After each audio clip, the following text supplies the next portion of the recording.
Hello everyone. आज की video का मकसद चाइनीज़ गवर्नमेंट स्कॉलरशिप के बारे में है। ये एक डिटेल वीडियो मैंने बनाई है जिसमें स्टेप बाय स्टेप जो प्रोसीजर हैं, जो सजेशंस हैं, वो मैं बताऊंगा ताकि जो भी न्यू स्टूडेंट्स जो अप्लाई करना चाहते हैं चाइना में मास्टर्स बैचलर्स के लिए, मास्टर्स के लिए या पीएचडी के लिए, तो वो इसको फॉलो करके अप्लाई कर सकते हैं। इसका प्रोसीजर बहुत ही सिंपल है, मोस्टली स्टूडेंट्स को पता नहीं होता, तो वो बेचारे इसलिए अप्लाई ही नहीं करते। तो ये वीडियो मैंने उन्हीं के लिए बनाई है ताकि उनको पता हो कि उन्होंने अप्लाई कैसे करना है। तो वीडियो को देखने से पहले मैं रिक्वेस्ट करूंगा सबको कि चैनल को सब्सक्राइब करें ताकि मैं मोटिवेट हो जाऊं और फिर मैं फ्यूचर में भी ऐसी वीडियोस डालता रहूं। सबसे पहले चाइनीज़ गवर्नमेंट स्कॉलरशिप की बात करेंगे। ये scholarship basically Chinese scholarship council के अंडर आता है और चाइना में काफ़ी यूनिवर्सिटीज़ हैं जो इस स्कॉलरशिप को ऑफर कर रही हैं। तो स्टूडेंट्स जिन्होंने अभी बैचलर्स किया है या मास्टर्स के किया है या पीएचडी के स्टूडेंट जो पीएचडी के लिए अप्लाई करना चाहते हैं, तो वो चाइनीज़ गवर्नमेंट स्कॉलरशिप पे अप्लाई कर सकते हैं। तो सबसे पहले मैं आपको ये बताऊंगा कि आपने चाइनीज़ गवर्नमेंट स्कॉलरशिप अप्लाई कैसे करना है और कितनी यूनिवर्सिटीज़ हैं चाइना में जो चाइनीज़ गवर्नमेंट स्कॉलरशिप ऑफर कर रही हैं। तो यहाँ देखेंगे तो टोटल ऑलमोस्ट कोई 267 यूनिवर्सिटीज़ हैं जो चाइनीज़ यूनिवर्सिटीज़ हैं जो चाइनीज़ गवर्नमेंट स्कॉलरशिप ऑफर कर रही हैं। तो ये एक सिंपल सी लिस्ट है कि आपने गूगल पे जाके सर्च करना है तो वहाँ पे आपको यूनिवर्सिटीज़ मिल जाएंगी। ये एक मतलब डिस्ट्रिक्ट वाइज और सिटी वाइज लिस्ट है कि बीजिंग में 39 यूनिवर्सिटीज़ हैं जो सीएससी स्कॉलरशिप ऑफर कर रही हैं। जिलिन यूनिवर्सिटी में 11 हैं, सिचुआन में 5 हैं, तियानजिन में 10 हैं। तो ये एक रेंडमली सिटी वाइज लिस्ट है। तो सबसे पहले वेबसाइट और इन अप्लाई करने से पहले आपको मेन चीज़ जो होता है वो डॉक्यूमेंट्स होते हैं कि आपके पास कौन से डॉक्यूमेंट्स होने चाहिए जिसके बिहाफ पे आप अप्लाई कर सकते हो। तो ये सबसे इम्पोर्टेंट चीज़ होती है कि स्टूडेंट कंफ्यूज होता है कि यार फॉरेन की यूनिवर्सिटी के लिए अब कौन कौन से डॉक्यूमेंट्स रिक्वायर्ड होते हैं। मोस्टली कंफ्यूज होते हैं कि इंग्लिश के लिए इंग्लिश प्रोफिशंसी कैसे होगी, कौन कौन से documents recommendation letter, study plan, तो सारा काफ़ी कन्फ्यूजन होता है एक न्यू स्टूडेंट के लिए स्पेशली। तो वो मैं बताऊंगा। अब ये यूनिवर्सिटीज़ लिस्ट है, आप देख सकते हैं, आप गूगल पे भी सर्च कर सकते हैं यूनिवर्सिटीज़। तो ये कोई इतना डिफ़िकल्ट नहीं है। उसके बाद जी कौन से डॉक्यूमेंट्स जो हैं वो आपको प्रिपेयर करने हैं बिफोर अप्लाइंग। सबसे पहले ऑफ कोर्स कि आपके पास पासपोर्ट होना चाहिए। देन उसके बाद आपके पास फाइनल ट्रांसक्रिप्ट होनी चाहिए। अच्छा, यहाँ पे एक क्वेश्चन ये भी है कि मोस्टली स्टूडेंट्स ऐसे होते हैं जो अपने फाइनल सेमेस्टर में होते हैं और उनके पास ट्रांसक्रिप्ट होती है बट फाइनल डिग्री उनके पास नहीं होती। तो उनके लिए ये है कि अगर उनके पास फाइनल ट्रांसक्रिप्ट है और उनको अभी डिग्री फाइनल नहीं मिली, तो वो ये कर सकते हैं कि वो ट्रांसक्रिप्ट प्लस होप सर्टिफिकेट के साथ भी अप्लाई कर सकते हैं। तो ये इतनी कोई परेशानी वाली बात नहीं है। कुछ स्टूडेंट्स ने क्वेश्चन किया कि यार हमारे पास जस्ट ट्रांसक्रिप्ट ही है और फाइनल डिग्री अभी हमें नहीं मिली, तो हम क्या करें, या उनके पास रिजल्ट कार्ड होता है। तो उनके लिए ये है कि आप यूनिवर्सिटी से होप सर्टिफिकेट बनवा लें, तो उसके बिहाफ पे भी आप अप्लाई कर सकते हैं। ठीक है। तो दूसरा है जी रिकमेंडेशन लेटर। आपके पास दो रिकमेंडेशन लेटर होने चाहिए आपके प्रीवियस स्कूल से। ठीक है। एक रिकमेंडेशन लेटर आपका प्रोफेसर से होना चाहिए या दोनों ही प्रोफेसर से होने चाहिए या एक प्रोफेसर से या एक एसोसिएट प्रोफेसर से होना चाहिए। तो ये मतलब एक बेहतर है आपके लिए रिकमेंडेशन लेटर्स के लिए।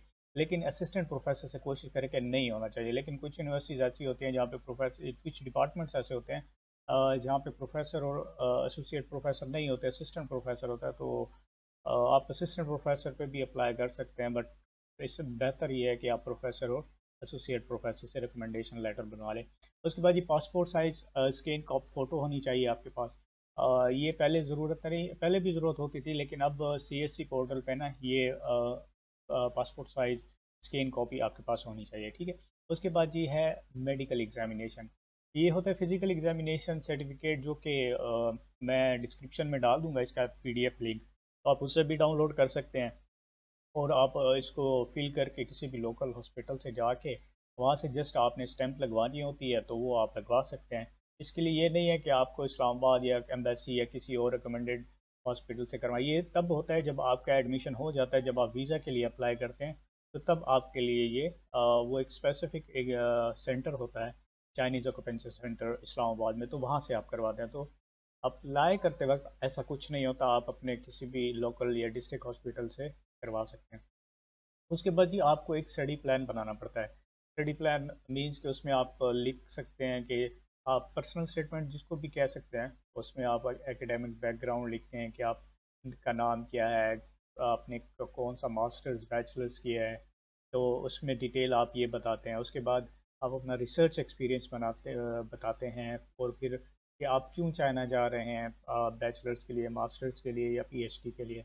उसके बाद फ्यूचर रिसर्च इंटेंशंस के आपकी, जैसे कि मास्टर्स के स्टूडेंट होते हैं या पीएचडी के स्टूडेंट्स, तो आप रिसर्च में आगे क्या करना चाहते हैं।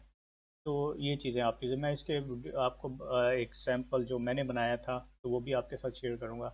उसके बाद जी इंग्लिश प्रोफिशेंसी, कुछ लोग ऐसे होते हैं कि वो कहते हैं कि जी फ़ॉरेन के लिए आईलेट्स टोफल वगैरह का टेस्ट देने पड़ता है, तो चाइना के लिए ऐसा कोई नहीं है कि आपको आईलेट्स या टोफल वगैरह का टेस्ट देना पड़े। तो आप सिंपली इंग्लिश प्रोफिशेंसी सर्टिफिकेट जो आपके अपना प्रीवियस स्कूल है या डिपार्टमेंट है वहाँ से भी बनवा सकते हैं। और आखिर में है पब्लिकेशन, इफ़ यू हैव, ये मैंडेटरी नहीं होती, लेकिन ये आपका चांस, एडमिशन चांस ज़्यादा करती है अगर आपके पास कोई पब्लिकेशन है, स्पेशली बैच मास्टर्स और पीएचडी स्टूडेंट्स के लिए। उसके बाद एक और क्वेश्चन जो काफ़ी स्टूडेंट पूछते हैं या काफ़ी स्टूडेंट्स जो हैं वो मोस्टली उस बारे में परेशान होते हैं कि एक्सेप्टेंस लेटर क्यों किसी को मिला किसी को नहीं मिला। तो एक्सेप्टेंस लेटर बेसिकली ज़रूरी नहीं होता, ये कुछ ऐसा एक हमारे जहन में है कि जी एक्सेप्टेंस लेटर होगा तो एडमिशन होगा, लेकिन अब मैं अपना पर्सनल एक्सपीरियंस बताऊं तो मैंने 2016 में जब अप्लाई किया था तो मेरे पास 6 एक्सेप्टेंस लेटर थे एक साल। एंड देन नेक्स्ट उस साल मेरा मैं रिजेक्ट हो गया था, फिर नेक्स्ट ईयर मेरे पास मेरे ख्याल से कुछ 7 एक्सेप्टेंस लेटर थे, मैं रिजेक्ट हो गया था। फिर एक साल मेरे पास एक्सेप्टेंस लेटर के बगैर ही मैंने अप्लाई किया था, तो मेरा एक्सेप्टेंस लेटर के बगैर ही एडमिशन हो गया था एमएस के लिए। हाँ, लेकिन कुछ यूनिवर्सिटीज ऐसी है जो एक्सेप्टेंस लेटर जहाँ पे अब मैंडेटरी होता है कि वो एक्सेप्टेंस लेटर के बगैर आपको एडमिशन नहीं देते, जैसे कि मैंने मेंशन किया यहाँ पे बीजिंग इंस्टीट्यूट ऑफ टेक्नोलॉजी। ये यूनिवर्सिटी एक ऐसी है कि जहाँ पे आपको एक्सेप्टेंस लेटर की ज़रूरत पड़ती है, स्पेशली मास्टर्स और पीएचडी के लिए। लेकिन आप एक्सेप्टेंस लेटर के बगैर भी अप्लाई कर सकते हैं। लेकिन वो कुछ स्टूडेंट ऐसे ही होते हैं कि जिनको एक लेटर मिल जाता है तो वो खुश हो जाते हैं कि जी हमें लेटर मिल गया। तो खैर उसके लिए भी आप अप्लाई कर सकते हैं अगर आप में पोटेंशियल है तो एक्सेप्टेंस लेटर के लिए जो बेस्ट टाइम है जो मुझे लगा, वो आप मतलब मिड ऑफ अक्टूबर में आप स्टार्ट कर सकते हैं ईमेल करना प्रोफेसर्स को। तो मेरे ख्याल से मिड ऑफ अक्टूबर में या एंड ऑफ अक्टूबर में आप स्टार्ट कर सकते हैं। तो आखिर में जो लास्ट डेट होती है, अब 31 मार्च जो है ना, ये हर साल लास्ट डेट होती है मोस्टली यूनिवर्सिटीज़ की, ठीक है। कुछ यूनिवर्सिटीज़ ऐसी होती हैं, कुछ यूनिवर्सिटीज़, सारी नहीं, कुछ यूनिवर्सिटीज़ ऐसी होती हैं जिनकी अप्रैल तक भी जाती है। और जैसे कि university of international business and economics है बीजिंग में, उसकी लास्ट डेट जो है वो 10 अप्रैल है। तो कुछ यूनिवर्सिटीज़ ऐसी होती हैं जिनकी मार्च से भी पहले होती है, मतलब 15 मार्च होती है, 10 मार्च होती है। तो मोस्टली जो है यूनिवर्सिटीज़ वो 31 मार्च तक की उनकी डेडलाइन होती है। अच्छा, ये तो ब्रीफ इंट्रोडक्शन था, और डॉक्यूमेंट्स वगैरह थे कि आपने कौन कौन से डॉक्यूमेंट्स जो है तो वो अब आपने प्रिपेयर करने हैं। अब इन डॉक्यूमेंट्स का मैं थोड़ा सा सैम्पल भी आपको दिखा दूं कि आपने किस तरह से करने हैं। अब जैसे कि ये 2 रिकमेंडेशन लेटर्स हैं, अब मैं आपको अपना रिकमेंडेशन लेटर दिखाऊं तो यहाँ पे आप देखेंगे ये रिकमेंडेशन लेटर ये रिकमेंडेशन लेटर मेरा था। मैं school of public administration Gomal university D Khan से। तो ये देखिए एक recommendation letter, subject selection, their selection committee. उसके बाद ये थोड़ा सा मैंने अपने प्रोग्राम के हवाले से मेरे प्रोफेसर ने मुझे लिख के दिया, लास्ट में प्रोफेसर की स्टैंप और डिपार्टमेंट की जो स्टैंप वगैरह है वो सारी यहाँ पे लग गई, ठीक है। तो ये एक रिकमेंडेशन लेटर जो है वो उसका फॉर्मेट होता है, ठीक है, आप इसको फॉलो कर सकते हैं। उसके बाद दूसरे नंबर पे जो मैंने बताया था, पासपोर्ट साइज तो कॉपी स्कैन फ़ोटो तो आपके पास पता ही होगा सबको। दूसरा है जी मेडिकल एग्जामिनेशन। अब फिज़िकल एग्जामिनेशन के ये जो है ये फ़िज़िकल एग्जामिनेशन, तो ये आप इसको डॉक्टर के पास चले जाएं किसी भी लोकल हॉस्पिटल में, तो ये फिल कर लेंगे, ठीक है। ये उसकी बैक साइड है, ठीक है। और ये फाइनल पे मेडिकल स्टैम्प, हॉस्पिटल की स्टैम्प, ठीक है। उसके बाद जी ये एक सिंपल सा है, ये आप इसको भी मैं लिंक डिस्क्रिप्शन में डाल दूँगा, आप डायरेक्टली डाउनलोड कर सकते हैं। उसके बाद जी है स्टडी प्लान या पर्सनल स्टेटमेंट। तो मैंने जो स्टडी प्लान बनाया था वो मेरा ये था। तो ये मैंने उसका कुछ